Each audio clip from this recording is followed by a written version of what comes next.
A new op-ed in the Washington Examiner says critical race theory is being taught in public schools, and our next guest says she has found the evidence. Joining us now after being threatened with a lawsuit for seeking public information on critical race theory in her school's curriculum, Nicole Solis. Nicole, thanks for being here. What documents and information were you asking for?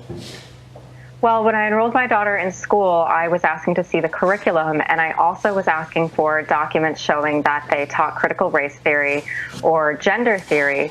I was already told that they embed values of gender theory into the kindergarten classroom and all grades at an age-appropriate level, but it still wasn't clear to me how they were practicing gender theory and how they were practicing critical race theory. So the school came back with curriculum that was not current curriculum, so I still don't know what my daughter would be learning. And the school is also telling me that my request for certain information is unclear, or they're telling me that they don't have documents to answer my questions. Now, one question that I submitted, or one request for documents that I submitted, was evidence of systemic racism. Schools are declaring that their entire school district is systemically racist, so it's reasonable to ask for evidence to substantiate a claim like that. But my school came back and told me that my request for that was unclear. I think you're referring to other evidence I found outside of my document request. One was a tweet congratulating teachers in South Kingstown School District for implementing CRT practices. Now, my school district, again, is telling me they don't teach critical race theory, but then I find a tweet saying that they are practicing it. Now, I don't know if this is just a semantics game that, they don't teach the theory in a course, but if they're practicing the practices of the theory, well, then they're teaching it to students. Yeah, let's get into that. Let's get into that, because the left's big rebuttal is that critical race theory is a Fox News created problem, a Fox News talking point, and that it is not being taught in K through 12. What's your response to that? Well, how do they explain this tweet that I found from a private organization, and I still have to investigate who this organization is, saying that the teachers are implementing CRT practices?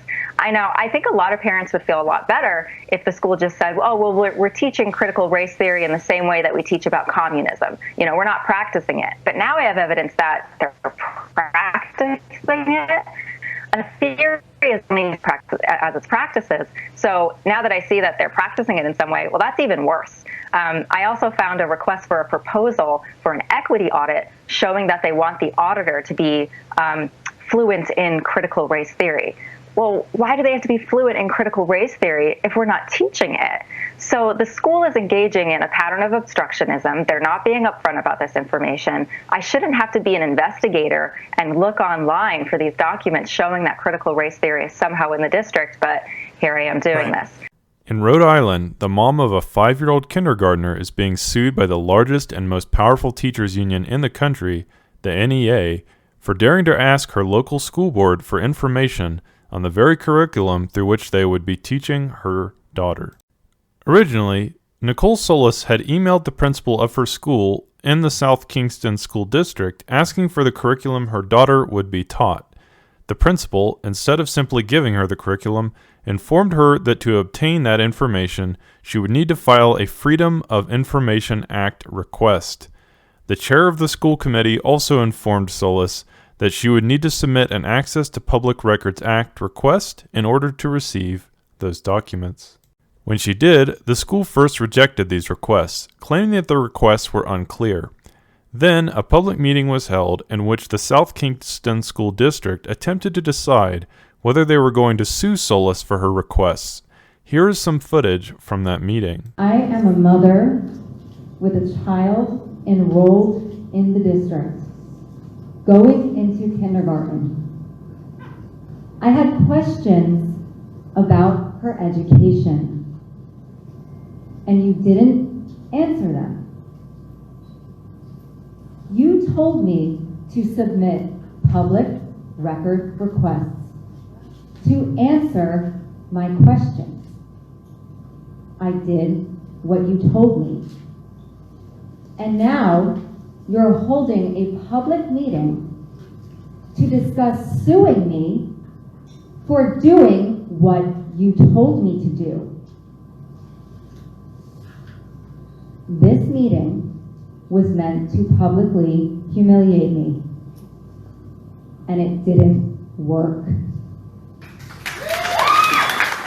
Now, the South Kingston School Board claimed that the reason they were threatening to sue Nicole was not because she filed a Freedom of Information Act request to obtain her own daughter's curriculum, but because she filed too many requests at once. This issue is a much larger one that involves a disturbing attempt by a national, organized, racist group to create chaos and intimidate our district in recent weeks.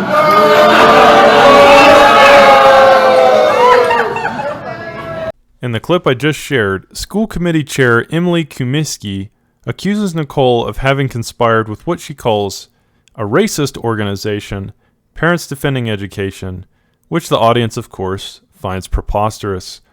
The statement seems to be nothing more than a thinly veiled character assassination towards Solis. Later on in the meeting, another board member expresses fear and concern for her safety against the vicious mob of parents patiently sitting and waiting for their turn to speak. Again, the audience finds this preposterous and audibly groans in disgust. That's where I'm struggling. I feel like I need to hear more from this mom about what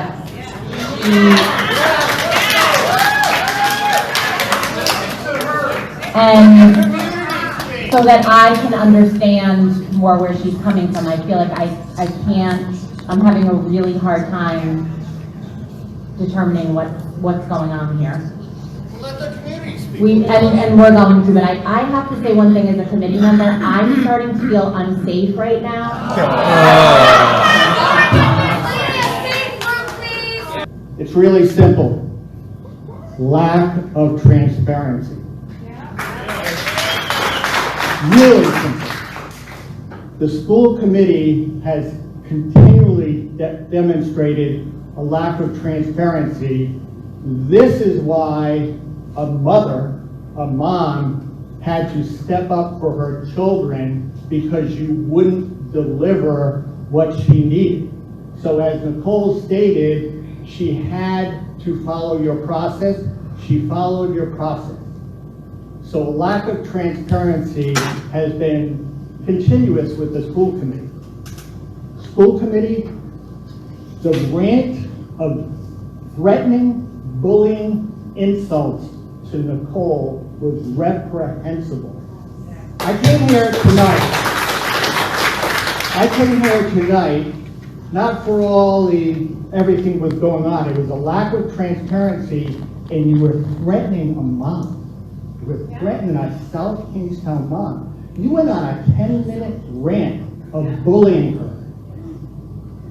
And I find that reprehensible and uncalled for. So I'm here tonight to say that the community can ask questions. We want transparency for the school committee. We want transparency from the town council. And this has continually gone on. And the school committee is not delivering. And I just want to commend Nicole again for what she's doing and everyone standing on. Thank you.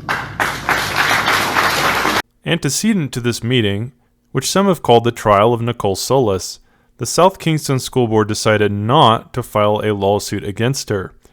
The NEA, however, the largest teachers union in the country, determined not to let the school curriculum fall into the hands of the public, picked up the torch, and sued the mom instead. Teachers unions don't want you asking questions, and they'll make you pay if you do. Rhode Island mom Nicole Solis knows that better than anyone. She had the audacity to ask whether critical race theory was being taught in her daughter's school. Now, one of the largest teachers unions in the country is suing her. Solis filed a public records request after her local school district stonewalled her questions about her child's curriculum.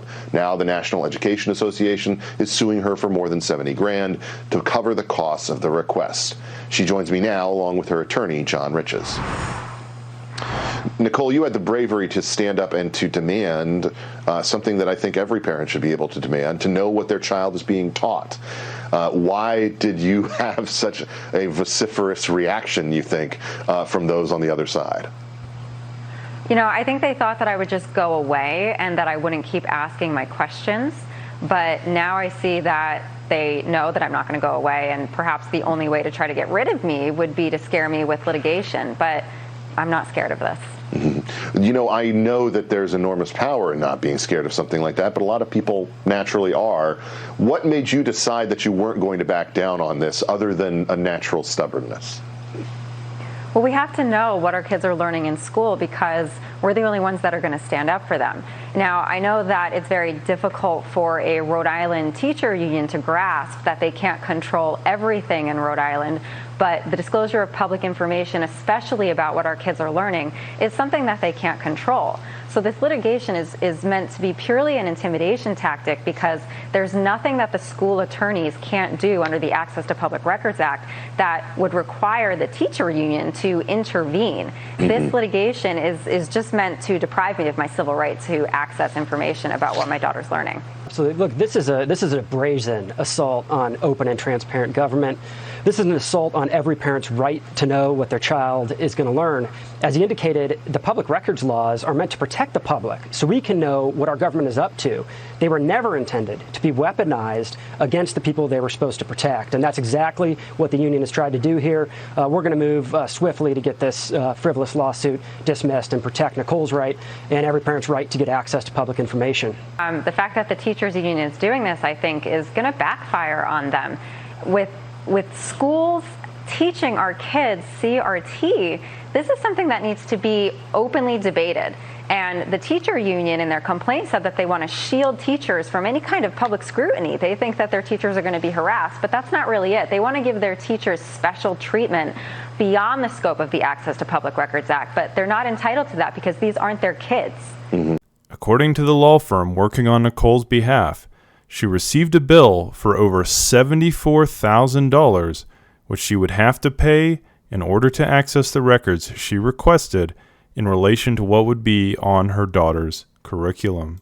If that were not enough, Nicole is now facing an unprecedented lawsuit by the NEA, a veritable Goliath of public sector union representing over 2.3 million people nationwide. She is under attack with the costs and expenses associated with defending herself in a lawsuit for simply acting as a conscientious parent. I think this is purely an intimidation tactic, Solis said of the lawsuit. The complaint is outlined in 70 points detailing why the information Solis is requesting should not be released. Point 70 reads, "Given the circumstances of the requests, it is likely that any teachers who are identifiable and have engaged in discussions about things like critical race theory will then be the subject of teacher harassment by national conservative groups opposed to critical race theory." Solis fired back, telling Fox News, "You cannot be employed by the state and also demand immunity from public scrutiny. That's not how open government works in America. Academic transparency is not a collective bargaining negotiation. It's a parental right." The Daily Signal reached out to the National Education Association Rhode Island for comment and received a prepared statement in response with a quote from Deputy Executive Director Jennifer Azevedo. "We are asking the court to conduct a balancing test to determine whether our members' privacy rights outweigh the public interest. We believe they do, and those records should either not be disclosed or should be redacted accordingly. It is quite frankly unbelievable that the NEA believes the privacy rights of its union members outweigh the importance of the public good in reference to making a 5-year-old kindergartner's curriculum public. I cannot stress this enough. The kind of blatant obfuscation and thinly veiled deception taking place at the hands of the largest teachers union in the country is quite frankly Orwellian and reflects the kind of authoritarian ideology that opponents of critical race theory have come to experience on a daily basis." Nicole, I read the story this morning. I'm astounded by it. You wanted to find out simply if your kindergartner is going to be subjected to critical race theory, and the school said, well, you know what? You need to submit public records request for that. This is a public school funded by public dollars, and you want to find out curriculum like, good luck. Best of luck to you. Right, yeah, and the school told me to submit these public records requests because they wouldn't answer my questions directly via email or on the phone. And of course, I submit them and now they want to sue me. Now that I've been getting my responses from them, they're either telling me that they don't have documents to answer my questions, or they're telling me that my requests are unclear. So now I'm very happy to have attorneys from the Goldwater Institute to help me out here, because I am led to believe that now the school is engaging in a pattern of obstructionism to prevent me from accessing the information that I have a right to know. Well, I mean, look, what our children learn in school shouldn't be a government secret. I don't think it's a controversial proposition to say we should have open and transparent government, especially, Trace, like you say, when we're talking about publicly funded schools using our tax dollars. And here you just have a conscientious parent asking, hey, what's my child going to learn? Those should be simple questions to answer. Instead, the school district is being obstructionist. They're putting up barriers. They're threatening to charge onerous fines. They're threatening to sue Nicole. And we're just not going to let that happen. We're going to get answers to these questions. It's amazing. Activist and parent Christopher Rufo tweeted the following here, Nicole, and I'll get your response. The NEA represents 3 million public school employees in all 50 states. They have a $350 million annual budget and an army of operatives in 14,000 local communities. They have now declared war on parents who oppose critical race theory, and parents must fight back.